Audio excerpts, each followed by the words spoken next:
Thank you very much, everybody, for being it's not easy to be the last panel, is it? But let me introduce Edwina first.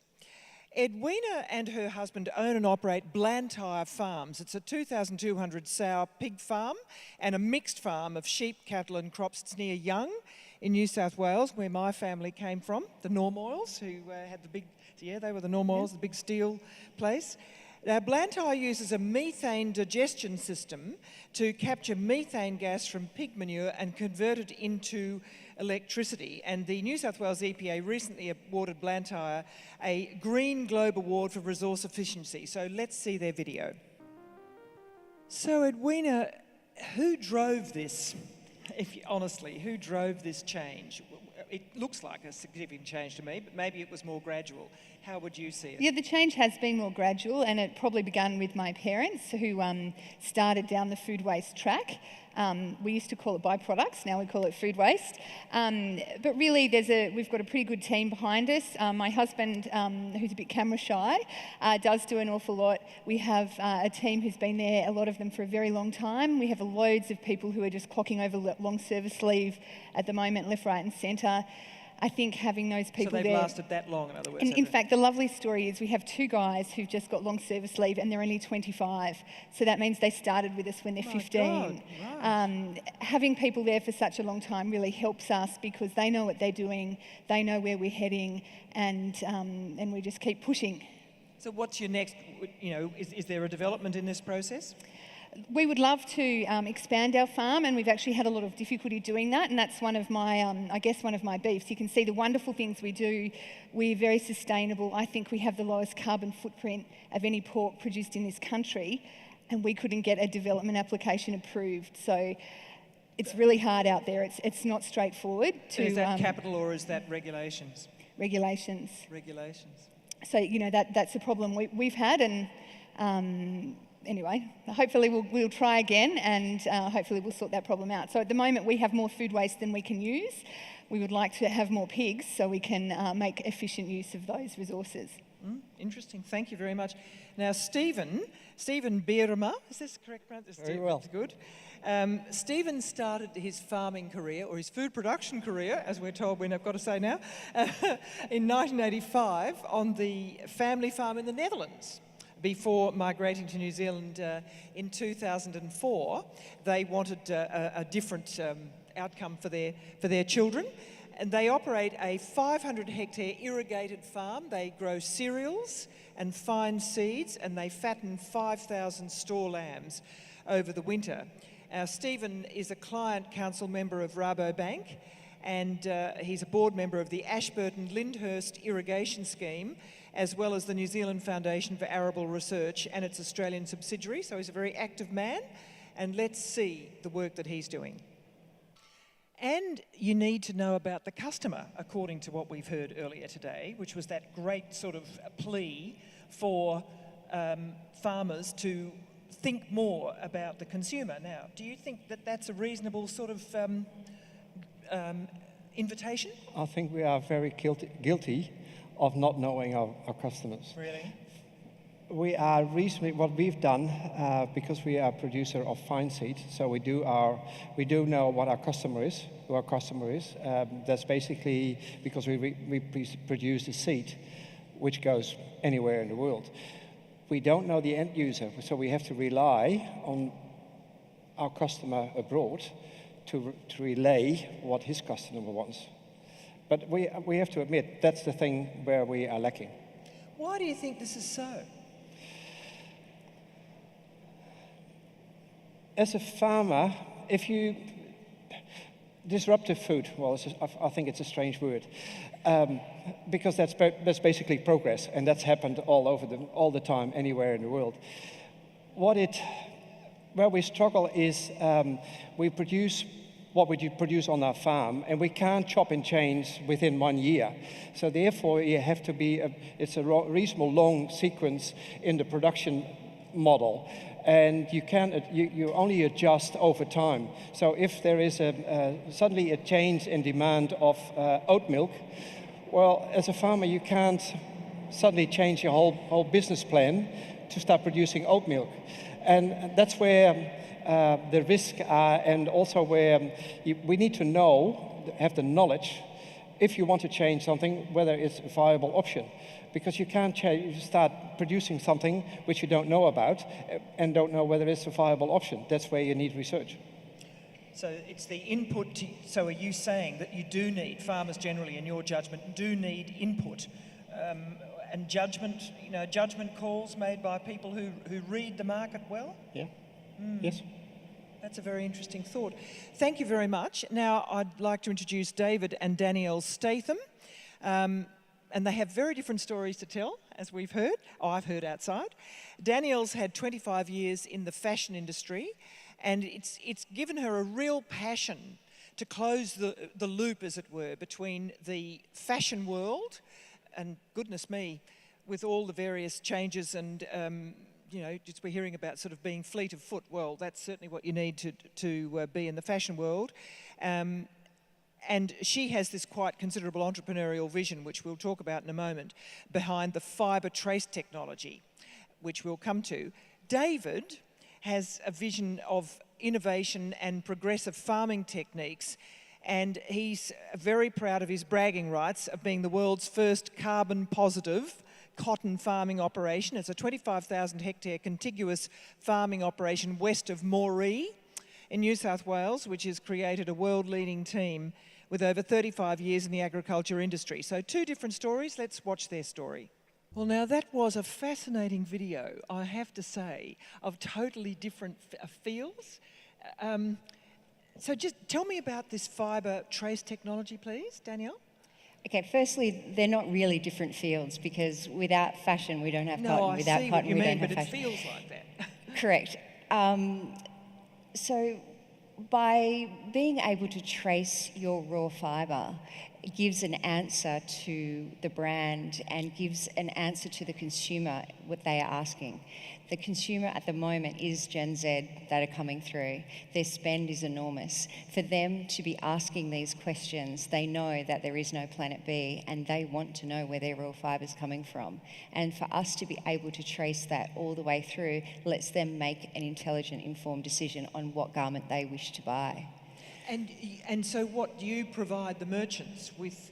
Is that right? The details that they then supply the customer? Finer details. We embed the cotton at the gin with the cellulose fibre, less than contamination. And how do you two interact with? Because David, this is certainly not your specialty, is it? No, it's not. But going downstream is something that I've come from. Something that was my passion. I couldn't do it in the livestock industry. It's too hard. I found that very frustrating at times with the supply chain of the beef industry. Right. That's where you started, did you? We had a lot of assets in beef, but we no longer have them, to concentrate on a supply chain that we can control. So we had the fibre trace business is a JV with a Vietnamese-based manufacturer, which does everything. He does everything that we don't do to produce a garment. So he's the most sustainable manufacturer in the world. And to have a farm back here in Australia, which we've just gone through the University of Queensland, we've had our 2017-18 crop numbers judged, and we're actually a carbon positive sink crop. So to combine those 2 businesses together and hopefully to market a carbon neutral garment for the Gen Z population. How long has it taken you to get to this point? Nearly 3 years. 3 years. All right. Yeah. And did you listen to all that discussion earlier about capital with interest? I mean, where have you got your capital from? The capital? Actually, this journey has been from cotton. That was the first one. But the journey, it hasn't been an expensive one to this point. Right. Actually, Danielle, she tracked this guy down, and an inventor, came from the money security industry in London. And it hasn't been expensive to this point. Really? It's about to get expensive. Why? And so that's why I'm here with the under the Rabo banner. Why? Why? We're looking to put a software platform to upload the data and scan that garment at every point, so the brands have got visibility, live tracking. It's the difference between the technology that we have. It's actually live data because you can scan it, and that time, date, and location can go to the cloud. So we're looking to write a software platform so brands have full visibility from the start of the process to the end. So that's going to take some software programming and some funding from here. And look, I don't want to get massively political, but I mean, there you are up there. Are you in the Darling area that's so immensely controversial at the moment? The Murray-Darling? The Morrees out there, aren't you? We are. We're in a valley that takes less than 30% of the river flows. I knew we'd so get that in. I've already got the numbers because I'm waiting for the answer, waiting for the question. But I'm very passionate about, very passionate about that. We have some of the best cotton growers in the world. I came up to Moree 35 years ago, knew nothing, and the people out there, they're the best in the world. I learnt from people around me, some neighbours. There's some tremendous cotton growers, best in the world, bar none. And we're very proud of it. But we've got to tell a story about how good that is, and hopefully Fibre Trace can help us tell our stories about our water use efficiency and the things that we do really well to the people that count, and that's the consumer somewhere in New York or Europe. Or Are you a city girl or a country girl? I'm a Newcastle girl. A Newcastle girl. So this is halfway. This is a That big way. shift, isn't it? This is very, very terrific. Lovely story. Whereas Ian is a third-generation farmer. Ian is a third-generation farmer. We'll meet Ian now, Ian Stanley, who currently owns and operates a 25,000 hectare wheat and sheep farm in Killarney, in the central wheat belt of Western Australia, where we had a lot of boarders sitting beside us from Killarney, I can tell you, in my school in Perth. Ian is passionate about growing small rural communities through new industry and farming enterprises. He's been awarded both the state and national land care awards for individuals. Here's his story. Gee, Ian, looked pretty dry out there, I have to say. It's dryland farming. I know it is, but even that looked dry. So, if you have a little look into yourself, I mean, did you see yourself as an innovator before, or what drove you to this new stage in your development?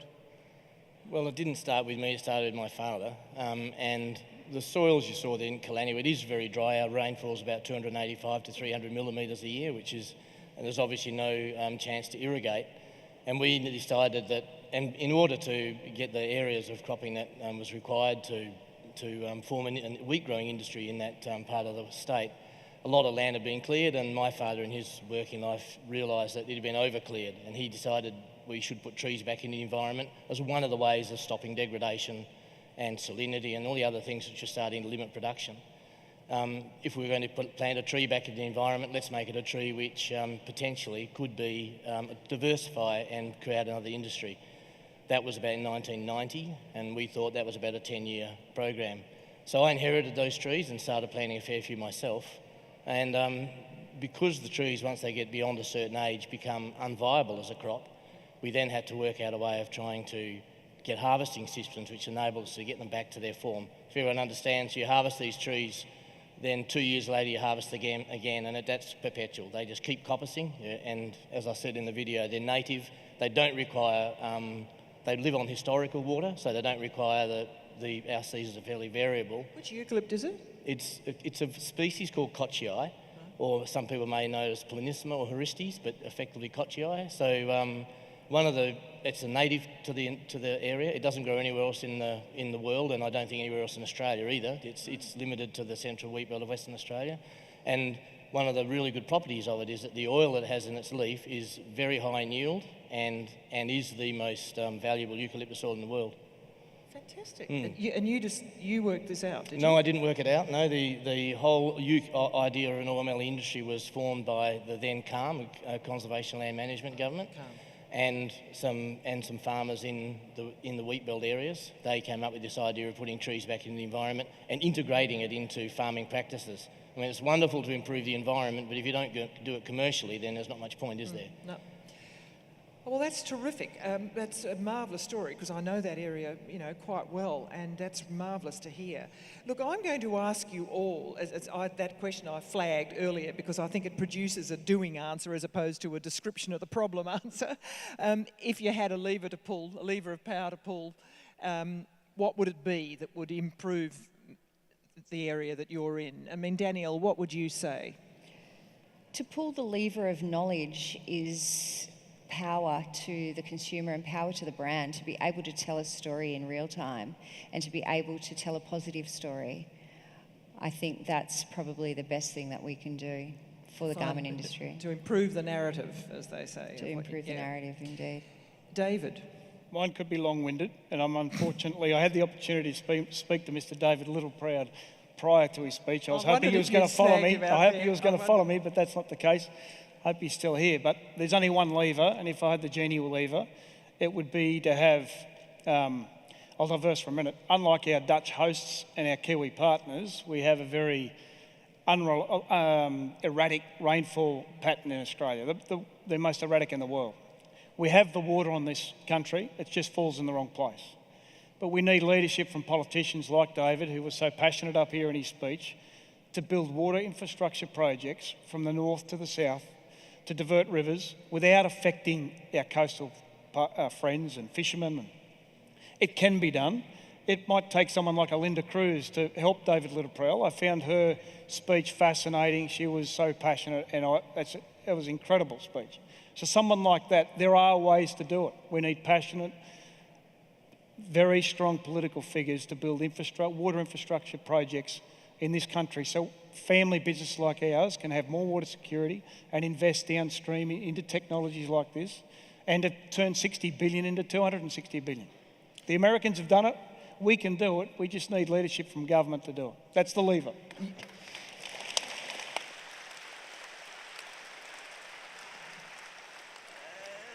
You didn't grow up with Sir Charles Court in WA, as I did, who, of course, did the Ord River. So I remember hearing all of this from him. Ian, how would you answer that?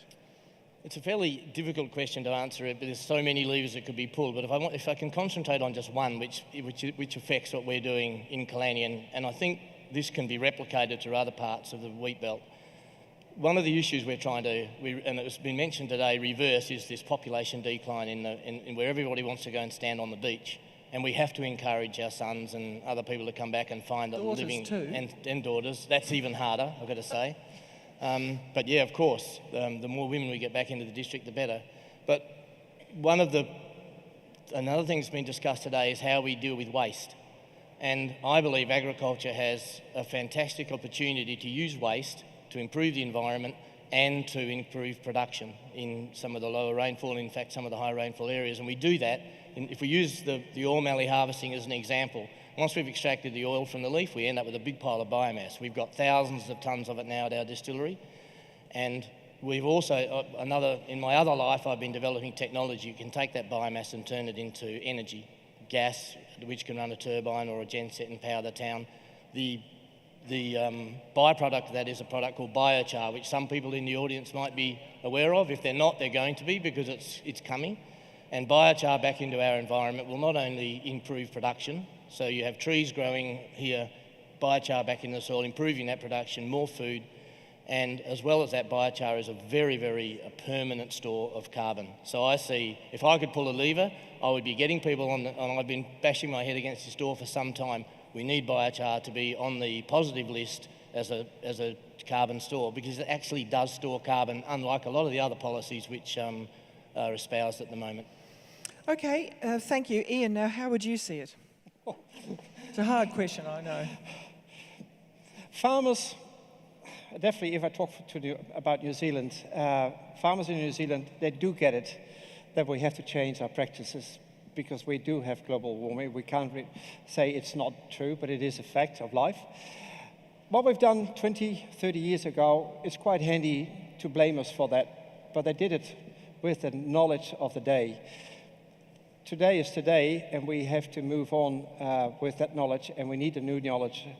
And what my lever would be, if I could get the NGOs more on par and willing to negotiate and discuss what the future could bring and how to get there. And another thing, one of that would be, I would like to finish hate speech on social media, because it gives farmers, they're basically constantly defending what they're doing and not thinking about improving what they're doing. Okay, that's very...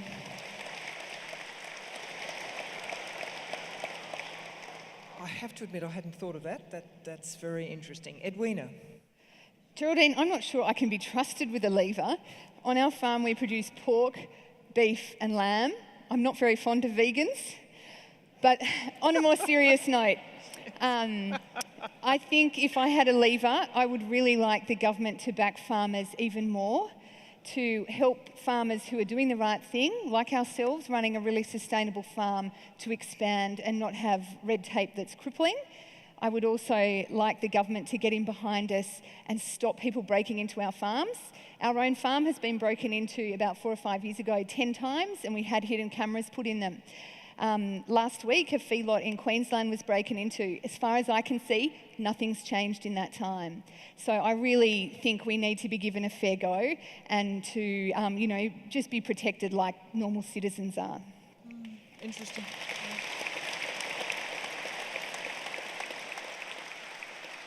Well, look, that's really fascinating, all of you. I thank you, and I say to you what I said once to somebody else who had have a big breakfast up at Parliament House where you invite all the key people in and the media, and it's a very effective little way of telling your story.